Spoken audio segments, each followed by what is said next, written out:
Every time you read a headline about a potential Pacific conflict, they leave out the one geographic choke point that makes most of the partisan rhetoric irrelevant.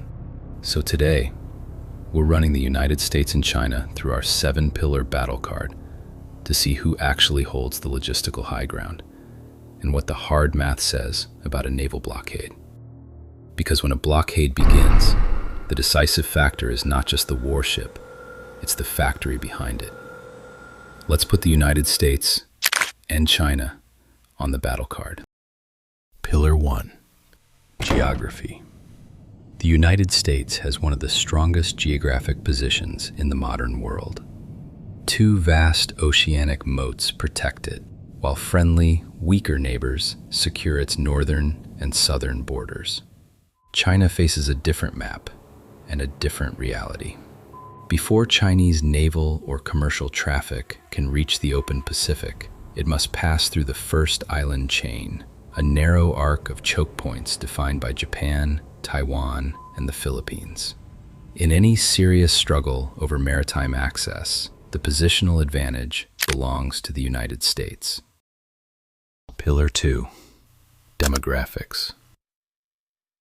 Both the United States and China are getting older, but China's demographic decline is moving faster and cutting deeper.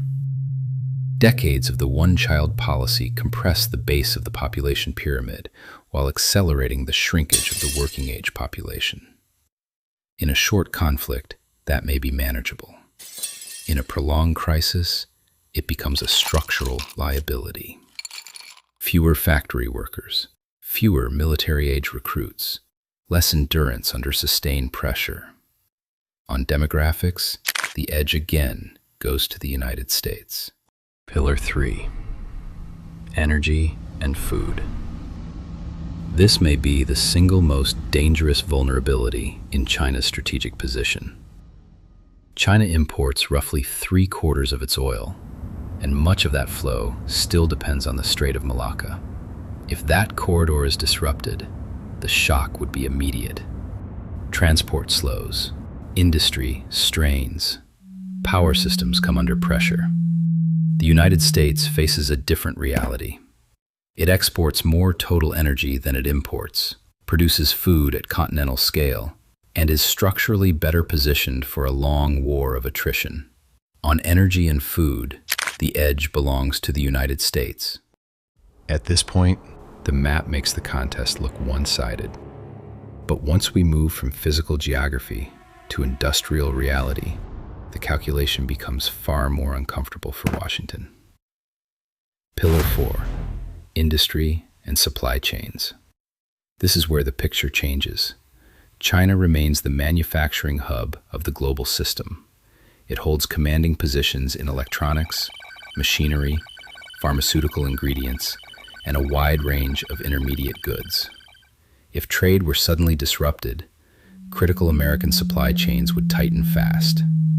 Not just consumer products, but antibiotics, components, and industrial equipment. The United States can rebuild capacity, but not on demand, and not without major disruption. On industry, the advantage goes to China. Pillar 5. Finance. China has taken steps to prepare for financial pressure. It has accumulated vast foreign exchange reserves and increased its gold holdings to absorb part of the initial shock. But the United States still controls the core plumbing of the global financial order. The dollar remains dominant. Dollar clearing remains central, and swift messaging still matters at scale.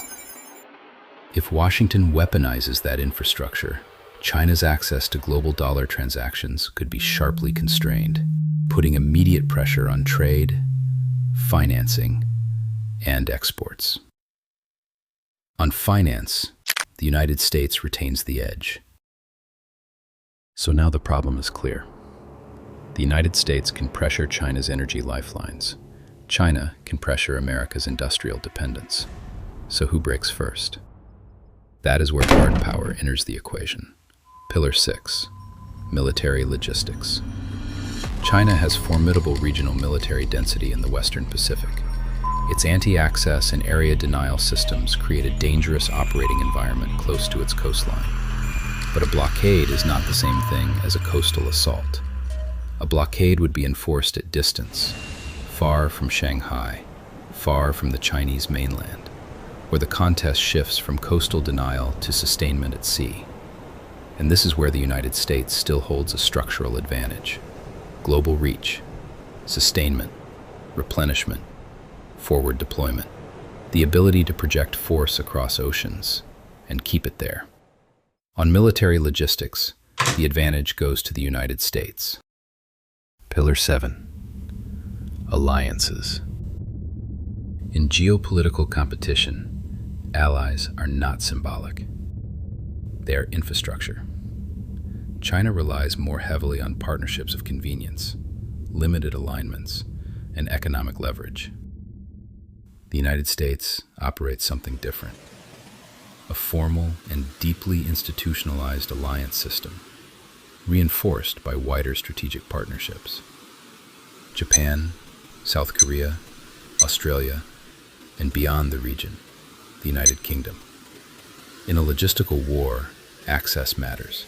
Bases, ports, airfields, maintenance hubs. And in that category, the United States remains in a different league. Alliances go to Washington. So, tally the board. Geography, demographics, energy, industry, finance, military, alliances. 6 pillars for the United States, 1 for China. On paper, America holds the structural advantage. But structural advantage is not the same as permanence, because this entire equation turns on one variable: energy dependence. If China can materially reduce its reliance on seaborne oil through domestic renewables, electrification, larger strategic reserves, or greater overland energy inflows from Russia and Central Asia, then the Malacca Chokepoint begins to lose some of its coercive power. And once that happens, the geographic balance changes with it. The blockade becomes harder, the leverage weakens, the map starts to change. That is the point of this Battlecard series: to replace anxiety with analysis, to replace noise with structure. If you want to see Turkey take on Iran next, subscribe and let the algorithm know. See you in the next Battlecard.